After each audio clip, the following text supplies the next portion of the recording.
Bismillahirrahmanirrahim. Assalamualaikum warahmatullahi wabarakatuh.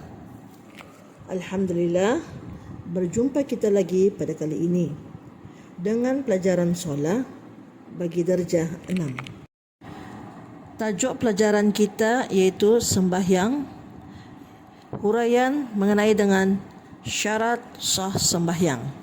Muka surat 7 hingga 10. Objektif pelajaran iaitu murid dapat menghuraikan maksud suci daripada najis pada badan, pakaian dan tempat sembahyang dengan betul. Suci daripada najis adalah salah satu daripada syarat sah sembahyang. Hari ini cikgu akan menghuraikan maksud suci daripada najis yang ada 3 perkara, iaitu pada badan, kedua pada pakaian dan ketiga pada tempat. Kita masuk pada yang pertama iaitu pada badan. Apa maksudnya suci daripada najis pada badan? Suci daripada najis pada badan termasuklah yang ada di dalam hidung, yang ada dalam mulut dan yang ada dalam mata. Suci daripada najis pada pakaian pula, apa-apa yang dipakainya seperti baju, seluar, tudung, songkok dan stokin. Yang ketiga, suci daripada najis pada tempat ialah apa-apa yang bersentuh dengan bahagian badan ataupun pakaian, sama ada pada ketika berdiri atau pada ketika duduk atau pada ketika rukuk ataupun pada ketika sujud. Beberapa masalah berkaitan dengan suci daripada najis pada badan, pakaian dan tempat.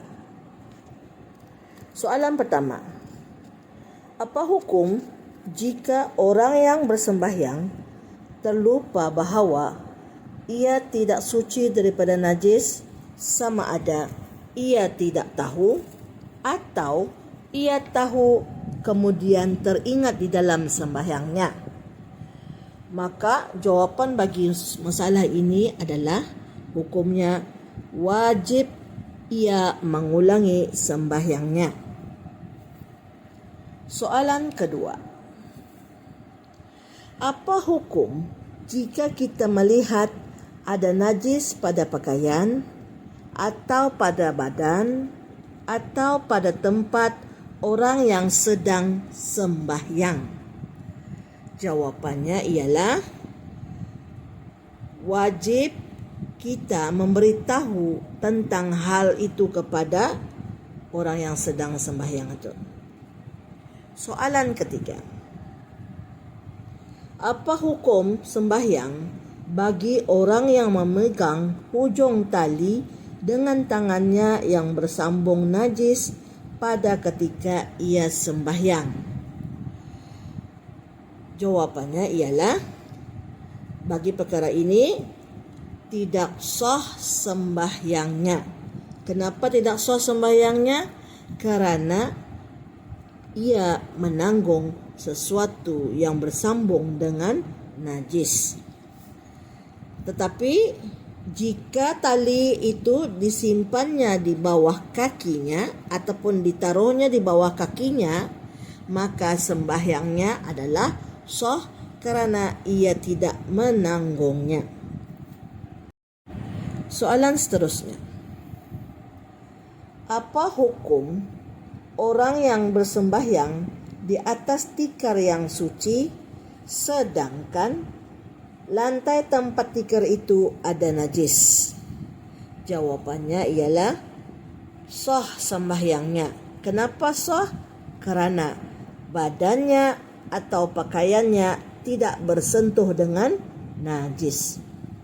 Soalan seterusnya, apa hukum orang yang sedang sujud dadanya bersetentang dengan najis dan tidak bersentuh di antara keduanya? Jawapannya adalah sembahyangnya sah. Kenapa sah? Kerana tidak bersentuh di antara keduanya. Soalan seterusnya, Apa hukum orang yang bersembahyang bersentuh badan atau pakaiannya dengan najis yang kering, kemudian bercerai dengan segera, yaitu persentuhan tersebut tidak sampai qadar tumakninah? Maka jawapannya pada perkara ini adalah sah sembahyangnya kerana keadaan sedemikian adalah dimaafkan oleh syarak. Soalan seterusnya. Apa hukum orang yang bersembahyang jatuh najis yang basah ke atas pakaiannya, kemudian dibuangnya pakaiannya dengan segera dan di tempat yang suci? Bagi masalah ini, hukum sembahyangnya adalah sah kerana keadaan sedemikian adalah dimaafkan oleh syarak. Masuk waktu.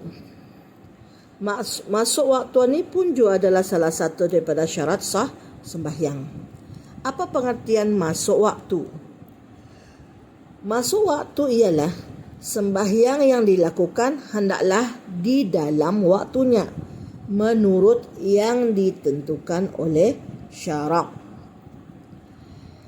Apa maksud zon, yakni sangkaan, dengan ijtihad? Iaitu sangkaan yang dibuat setelah diperhati dan diamat-amati dengan teliti. Apabila telah diyakini atau telah berat persangkaan bahawa waktu telah masuk, maka dibolehkan kita bersembahyang. Sama ada dengan perkhabaran orang yang dipercayai kah, atau dengan ijtihad sendiri, atau dengan sebab yang menghasilkan keyakinan seperti penunjuk jam. Kita ni masuk pula kepada perkara berkenaan dengan masuk waktu. Jika sembahyang seseorang pada sangkaan dengan ijtihadnya bahawa waktu sembahyang telah masuk, tetapi ternyata waktu sembahyang belum masuk, maka wajib ia mengulangi sembahyang tersebut manakala kedudukan sembahyang yang telah dilakukannya adalah seperti berikut. Yang pertama, kalau ia ada sembahyang qada, maka ia sebagai pembayar sembahyang qada. Tetapi yang kedua, jika ia tidak ada sembahyang qada, maka sembahyang itu sebagai sembahyang sunat sahaja. Contohnya, jika ia sembahyang subuh pada tiap-tiap hari dengan ijtihad selama sebulan, kemudian ternyata bahawa sembahyangnya pada tiap-tiap hari dalam tempoh tersebut dilakukan sebelum masuk waktunya, maka tidaklah wajib qada ke atasnya kecuali sembahyang subuh pada hari yang terakhir sekali sahaja, kerana sembahyang subuh pada tiap-tiap hari itu dengan sendirinya sebagai pembayar qada hari sebelumnya. Alhamdulillah, sampai di sini saja pelajaran kita ni pada hari ini. InsyaAllah cikgu akan sambung pada hari seterusnya. Assalamualaikum warahmatullahi wabarakatuh.